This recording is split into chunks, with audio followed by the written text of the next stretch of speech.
Wizards. I am so excited to be here today. My bookcase is even dancing, as you can tell.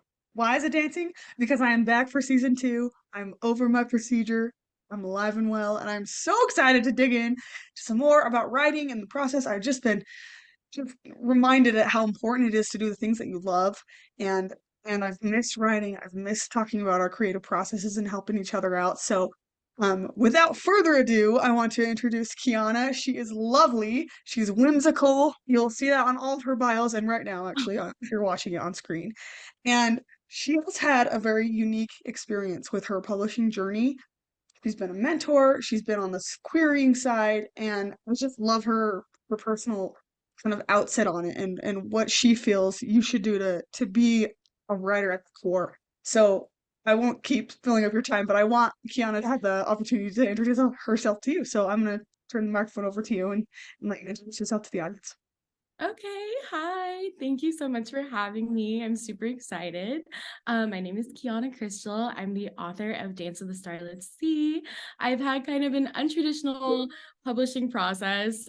So my book was supposed to debut um, spring of 2023, but because I signed on It's spring right now, guys, just so yeah, you know. spring right now because yeah, I signed on proposal. Things did get, kind of pushed back a bit. I am now hopefully debuting in summer 2024. So yeah, keep out or watch out for that. So yeah. That's awesome. And not, I gotta say two things. First of all, the preface is amazing. Like I'm so excited to read it. And Yeah. then secondly, you mentioned on proposal. And Yeah. I think for our listeners and our viewers, usually when you think about a book proposal, you think nonfiction, right? You think like more in the genre of like a maybe a business book. So can you explain, just briefly kind of what it was being on proposal for you and how that experience was? Yeah, so oh my God, it was crazy. So I feel like I just start from the very beginning. So basically I graduated in 2020, like at the peak of the pandemic, and the same day I finished college, I also finished my manuscript. So um, I was working on that book all throughout college, and it was pretty much like my baby. I had never queried before, and I always knew I wanted to get published, but in my creative writing program, that's not ever something like they taught us how to do. So to teach myself kind of how to get myself out there, I joined the Twitter writing community. And that's pretty much where I learned everything about publishing. Like I had mentorships, internships, fellowships that I found all through Twitter pretty much. And that was a huge space for me to express myself creatively as well. It was the first time I was meeting other authors and really like pushing my manuscript out there. So I have made every single connection that I have in the publishing industry through Twitter, pretty much. So, Wow. yeah, I know it's kind of a lot of backstory, but it's important for how I signed up for proposal, and why. So, I don't know, like, if you're familiar with, I think it was called Story Love Aesthetic. I don't know. It was on Twitter. It was like a trending hashtag that my friend Jenna created. And every single Friday, like in the pandemic, this is the only thing I would look forward to is like creating an aesthetic for my story, using the hashtag sharing about Dance of the Starlit Sea, which at the time was called Love Letters to the Sea. But I would post about it every Friday and get so excited that people were excited about my story and like my creative world and aesthetic as much as I was. So I really curated my online presence around my debut. Um, and at the time, I was looking into like literary agents too. So I had found my current editor, Ashley, on Manuscript Wishlist. And I didn't know anything about publishing. I thought she was an agent. I didn't realize that both editors and agents were both on Manuscript Wishlist. And I didn't see a place for me to query her, but I was really interested because everything that she was looking for aligned with what my story was. A lot of the feedback that I was getting at the time was that Love Letters to the Sea felt like a Studio Ghibli movie mixed with a fairy tale. And those were like the words that she like had used like in her manuscript wishes. And I was like, I need to meet her. Like, I need to get this across her because I feel Yes. like she'd be perfect for each other. Uh-huh. And so I found Ashley on Twitter and I actually DM'd her and I asked like, "Hey, are you still agenting? Like I didn't see on your manuscript wishes anywhere for me to submit."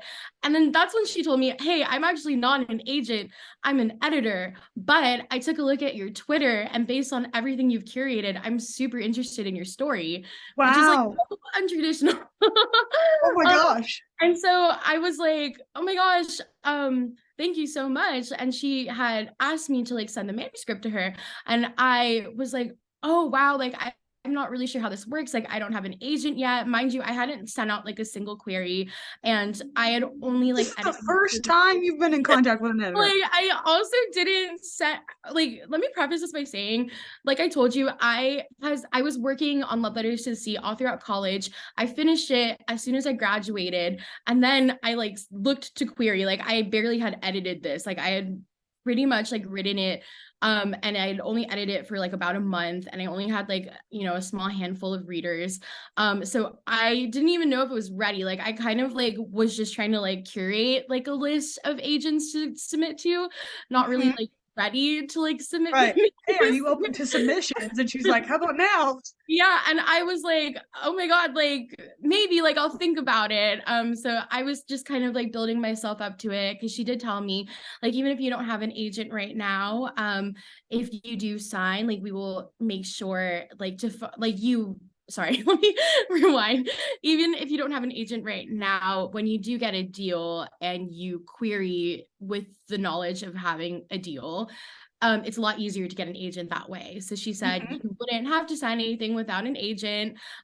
You know, if the opportunity did arise, I just really want to take a look at your manuscript. And so at first I said no because I was like a little bit like nervous about it. Not Um, ready, not ready. Yeah, yeah, yeah. I did say no. And then I entered Pit Mad. I don't know if you remember Pit Mad or if it's still a I thing. do. Yeah, Yes. I I love got Pinhead. yeah, I got so much attention like on Pit Mad for Love Letters to the Sea that I kind of like boosted my confidence a little and made me feel like a little more ready to like put my book out there. Hmm. And also I started getting feedback like from my beta readers and they really enjoyed the manuscript. So that was also kind of boosting my confidence a bit too. So I said, "Hey, why not?" And I just sent it to Ashley and then I began my query process with PitMad, and then also sending it out independently, like with a few other agents. And here's like where things get really crazy. I was Tell me only they weren't already crazy? What the yeah, I it was gets worse. I know I feel like this is such a long-winded answer, but like the Like, journey great. This is was what we want to hear. okay, good. Yeah. Yeah, the journey was just like wild. So basically, um I okay, 8 months go by with me like in the query trenches and I had like a handful of fulls out, but I was really starting to get discouraged as rejections started coming in. And Mhm. a lot of the reason people were saying or rejecting the story was because they didn't think it was marketable.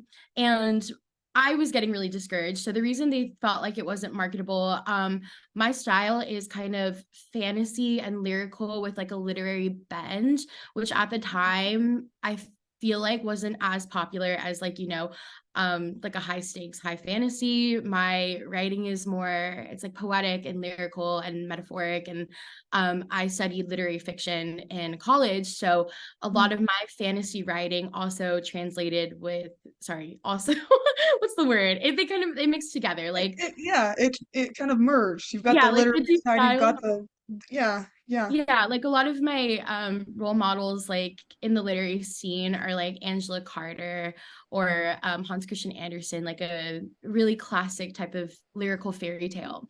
And at the time, people were saying like it just didn't like the voice didn't feel marketable. And also it's about angels. And people at the time were telling me angels already had their moment. It's not marketable. And the funny thing is I had never grown up reading like any like angel books, so I didn't even realize or know that like paranormal had its whole like thing already. But to me, I was Mhm. like, even before I met Ashley or like we connected, I knew it was so different than like a normal paranormal, like because of my style. Like it was cottagecore and like whimsical and fairy tale vibes, like mixed with angels. So it was more of like this like ethereal angel vibe and less of this like gritty paranormal vibe. Mhm. Anyways, all that to say, I got so many rejections because people were telling me it wasn't marketable, and it really was crushing my spirit because I had been like, I know I said I worked on this story all throughout college, but it's a story that I've had with me since I was 16, and Mhm. that I wanted to Mhm. write for like my 16-year-old teenage self. And even like if publishing didn't want to see it, I knew that I wanted to get it out one way or another. And at that time, I had already felt so discouraged. 8 months had passed. I hadn't heard from Ashley. I ended up pulling all of my fulls that I had out, and I was going to self-publish it. And in fact, I don't know if this is going to be recorded. Let me show you. Ooh, she's Went as getting far something. as to Ooh. make my own copy of Love Letters to the Oh Sea, my like a gosh, that's real book. adorable. Like I had this produced, like I had the art made, like, and the summary, like it's a full book. Like I was going to self-publish this. I think It it was looks my form lovely. of manifestation Yeah. because literally as soon as I pulled it, I got a message from Ashley, and it had been 8 months. Like I didn't think like she even like still thought about me. Mhm. She told me, Well, in she's the like, agents world, you're like, I know. what? And she was like, hey, wait, hold on. Like, I actually just started your manuscript and I'm loving it. Like, can you give me like a couple of weeks? And I was like, okay.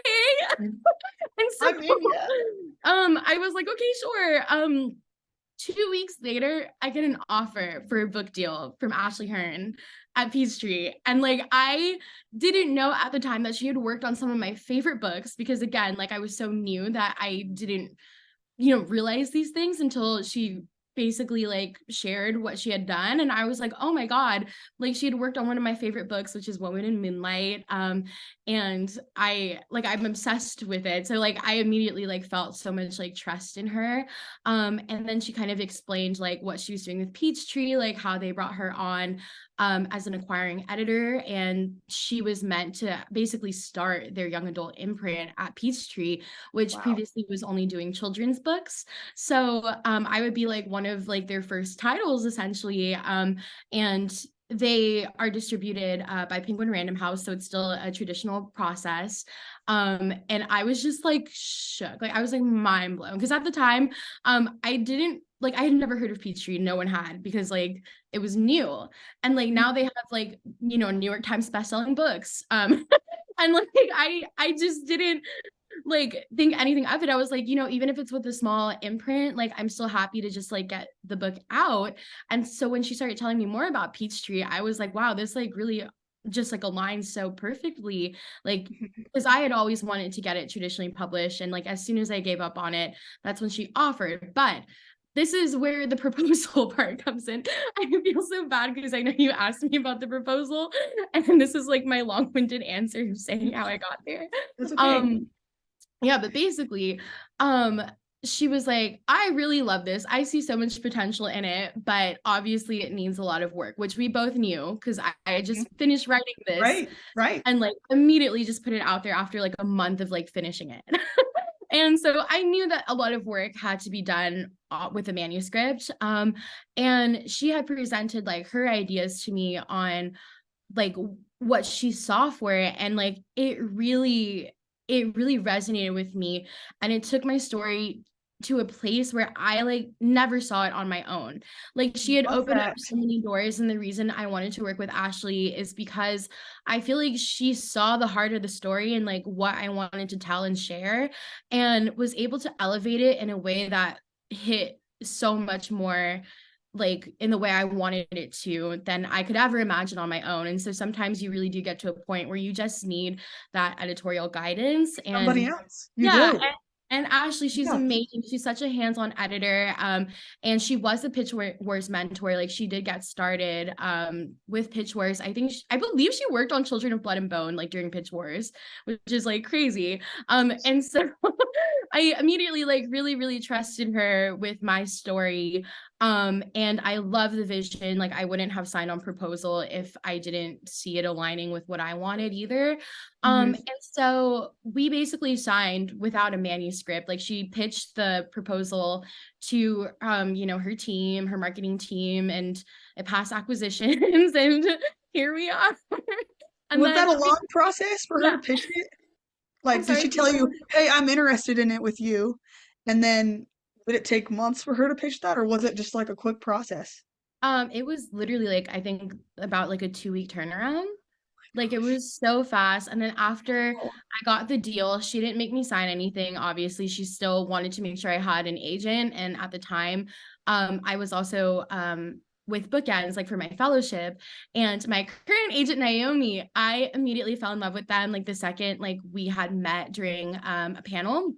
And I was asking them like so many questions, and I felt like they were just the most thoughtful person, like not even just like as a person, but also just about the industry, like their knowledge and like the way that they care for their authors like really impressed me. And so I knew like in my next round like that I wanted to query Naomi.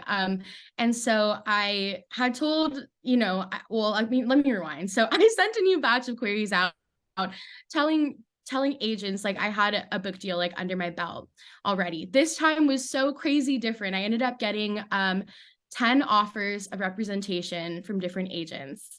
And Naomi that's still too many stuck. options. Yeah, so I got 10 offers of rep.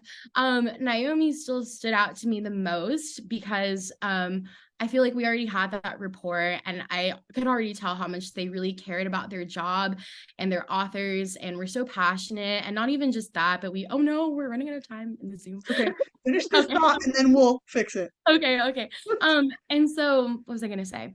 Oh yeah, so we had connected a lot, especially because when they were reading my work, they told me that they actually had a background in ballet too. And my story like just really resonated with them, and the fact that they had shared like so much of like my own experience, like it just stuck with me and like stood out to me above like everybody else pretty much. And so I ended up during that week where I was like trying to decide like which agent was the right fit for me, I ended up calling Naomi 3 times because I just ended up having like more questions and I wanted to hear from them and I couldn't stop thinking about them. And like I kind of pretty much knew like since the second we talked that like I wanted to work with them. So yeah. Oh, I love that though. You clicked, right? You clicked and it made the other nine choices easier to Yeah. figure out. I mean, you explore your options still, but okay. The amazing things from that. Thank you for sharing, first of all. I know it's a lot to like pour that part of your soul out and all that time that you spent. But Yeah. we have so much to learn from it, and I'm really grateful that you brought it up. One thing that you said was like, right, the thing that I got from it is writing what you love, no matter what the market seems to want, because a lot of people tailor what they write to what they think the market is looking for. But Mhm. it's so volatile, like it moves so quickly, and there's so many things that were popular before that are coming back now, and I mean, if you look at fashion, you see that as well. So you can never know for sure. And if you're writing for the audiences, it takes all of that like self enjoyment out of it, I feel like. And I just have talked to so many people on this show who have said that they know people who are writing for the market and they're miserable and that they just stick true to what they love to read, the story that they felt they had, like you did when you were 16, and the market came in alignment and people loved it. And I think part of it is discovering new things. Like, right, so if it's not popular now and then they start reading it, maybe that's why it's going to become popular because it's a new topic. It's a genre bender, like you said. You've got these merging genres, and I love that about it. And so, Yeah, just that I think that's was something to really know. Yeah, and something else is just the courage that it took for. I mean, you didn't even know what you were doing. You got out of no, I college had and no you had to idea. learn this on your I own. was literally Like, fresh out of college. Everything I learned, everything I owe to Twitter. Like, seriously, I know Twitter has its up and downs, but it's such a great place, like, for new emerging writers to connect. Like, all of Mhm. my writing friends I've made through Twitter, and all of my connections, my internships, my fellowships, everything, like, I owe to that space. So there are a lot of positives that can come out of it. Yeah, and genuinely, I feel like the writing Twitter is like a separate little side category from the regular like political Twitter. Yes, Like we yeah, just writing love each Twitter. other and we just want to help Um, each other and uplift each other. And I think the more that we try to give and connect, the more that will just elevate all of us as writers and authors Yeah, I and agree. I will mean, give so them a much better of choice. my confidence like came from Twitter, like came from PitMad. Like, you guys, like, if you're listening and you know me from Twitter, you're the reason like I continue going. Like, just like seeing how many people believed in it and saw it was marketable even when agents were telling me it wasn't. And like I do want to touch on that too. So like Ashley, I love her so much. She saw so much in me, like especially with the angel thing, like what I was explaining to you about how it's not like a normal like paranormal like angel story. It's ethereal, it's cottagecore, it's, romantic. And Ashley saw it, and she kind of helped me create my brand and my presence online as this cottagecore paranormal book that she pitched it as. And then cottagecore paranormal kind of became like my thing, like, these angels, but it's cottagecore and it's on an island. And it's like romantic and ethereal and sweet, Um, and I don't know, I feel like that helped me stand out too. And that is like what made it marketable, was the fact that it was like, fine, Angels already had its moment, but it's personal. It's like it's with a new twist and a new style that like we hadn't seen before in the paranormal space. So I'm just like so appreciative that she saw potential in it, and wasn't even just looking at the marketability, but also looking at the heart of the story, which meant so much to me because it's so much more than just an angel book. Like my story, it's deeply personal to me. Like I wrote it for my younger self, and for like, so many other people who have gone through things similar to me. And I know like from the pitch, like you probably can't tell how heartfelt it is, but all of that story really just comes from a place of me like wanting to heal my inner child and wanting to heal other people who might have gone through similar things. So Yeah. Oh, yeah, yeah, that's a great thank reason to keep you. if you need a motivation other than Twitter, there you have it. Like your personal connection for yourself. You write the story that you wanted to read.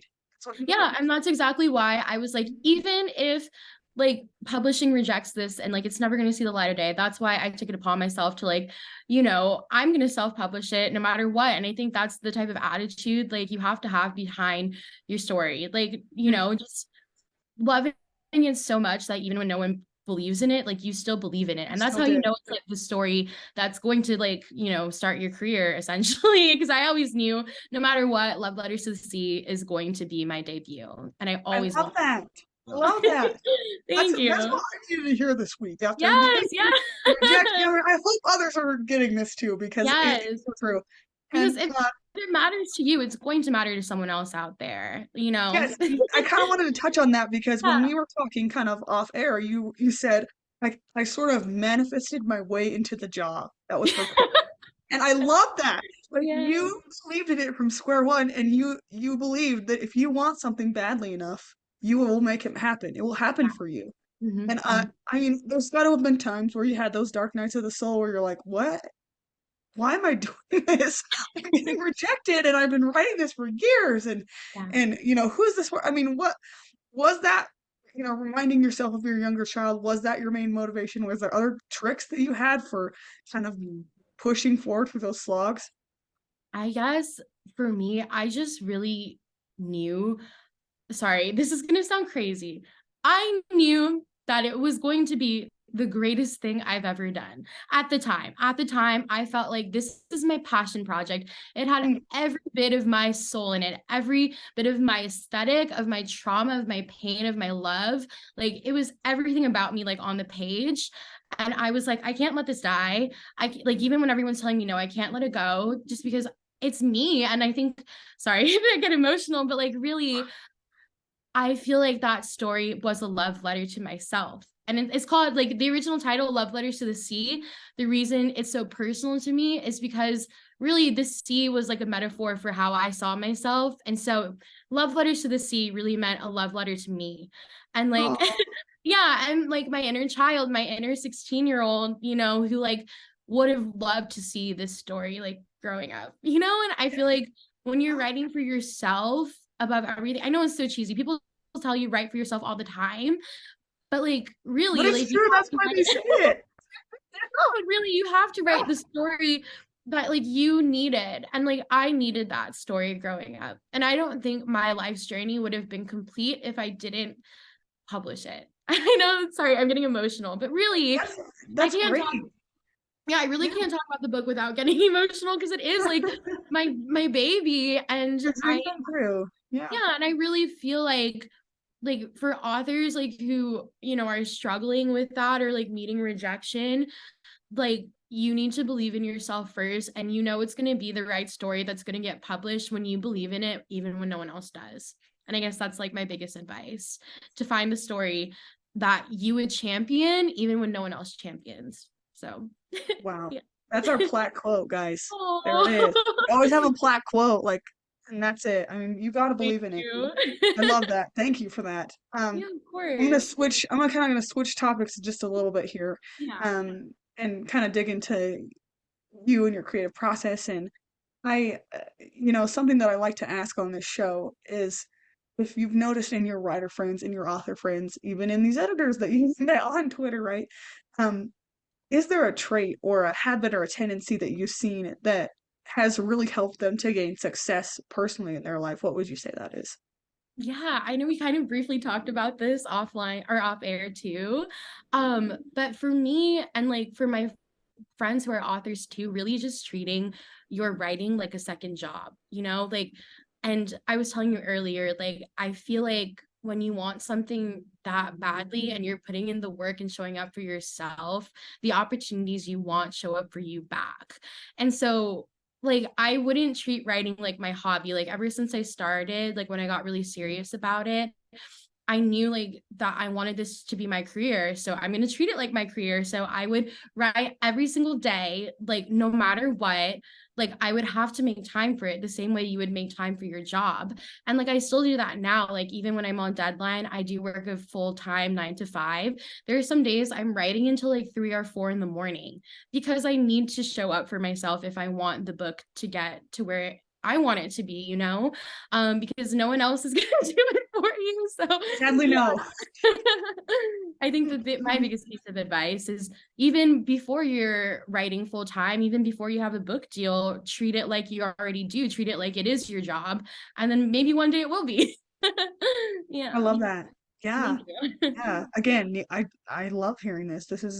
I've been writing down notes this whole time on my computer trying to, take Thank what you. advice I can from you and your experience and just treating it like the real thing that it is. It's so hard to sometimes because of the pressure and I mean, I even think that I mean, I wouldn't say lucky because I think that it really attests to your skill that you immediately receive this, feedback because of how hard you'd worked on your presence. So this is not saying that you haven't given your all for it, but it seems very lucky that you even received feedback from those agents saying, this is those are over, or this seems like cottagecore from the past. Most of the time we just get our form rejections and we don't know what the feedback would be, or if they weren't feeling it, or Yeah. maybe they were eating lunch and they were busy. Like you don't know, right? You don't know. And so I think it's always good to just picture it as it's already happening. In one of our previous episodes with Damyanti, she's amazing. She said that it really is a business transaction when you get to the agent part, and it's really just finding somebody who fits the market at the time and who fits you. And so if they say no, that's what was meant to be. And Yeah. I like to carry that with me. We're running out of time. I feel like I could do Oh, 7 more episodes with you.